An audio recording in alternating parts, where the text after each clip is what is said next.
Uncle Ron. That's what I call COVID, Uncle Ron. When COVID first started, let me just stop y'all for a minute. When COVID first started, I believe we all, I ain't gonna say all, but a lot of us, like, oh, it's the cold, because that's how they made it sound. But apparently it's not. It's something more dramatic than that. People have lost their lives. People have had their lives forever changed. And for that, that's not cool.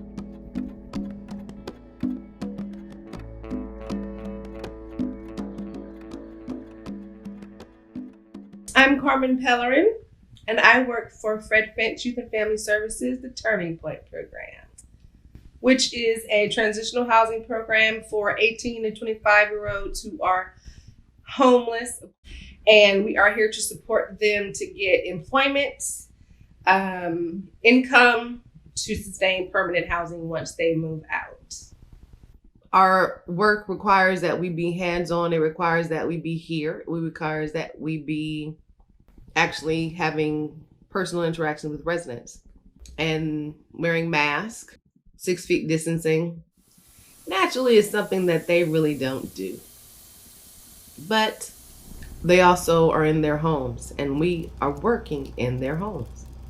So you just deal with it. For me personally, going into a pandemic that I had never been in before is a panic. And that might be why it's called pandemic. But trying to make sure the clients are calm or talk to them as best as you can, keeping abreast on the news. I've never watched the news so much in my entire life. So we are speaking with Walter, who is a participant here. And Walter, how was your life before COVID? Being a part of the Turning Point Program. I was in a different place back then. I would say maybe a better place, emotionally, maybe. So maybe that's like the biggest change between then and now. How do we let them understand that it is serious, that it is something that is affecting the whole world? The whole world has shut down. But for them, my question was how much of it affected them in a way that they may have already felt like the world was already shut down for them. There are certain things that they didn't have, which was a permanent home. So how does this COVID make it any different? What emotional change would you like to speak about?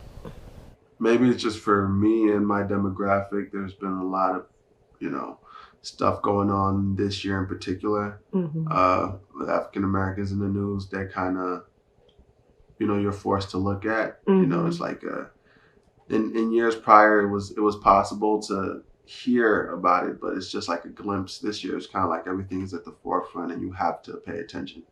So I feel like that was something that helped with the emotional side of it all. It's like it's hard to see things happening and not feel some type of way. But it was that. It was the fact that you put yourself in a box because you can't really go out and do things the way you want to anymore. So then you're trying to figure out ways to be productive and ways to do stuff. And sometimes, you feel like you're disappointing yourself, but then you just look around and you're like, the world is different. So. We had participants who were working, who were making really good money. COVID happens and the world shuts down, which meant their job shut down, which meant they went from being homeless with potential of not being homeless again to I don't have a job and I'm probably going to be homeless again. Not a good feeling for anybody. And has there been any positive that has happened during COVID? Yeah, I feel like I've been blessed this year to have people, that keep me honest and keep me aware of all the good stuff I still have. So yeah, this year hasn't been all bad.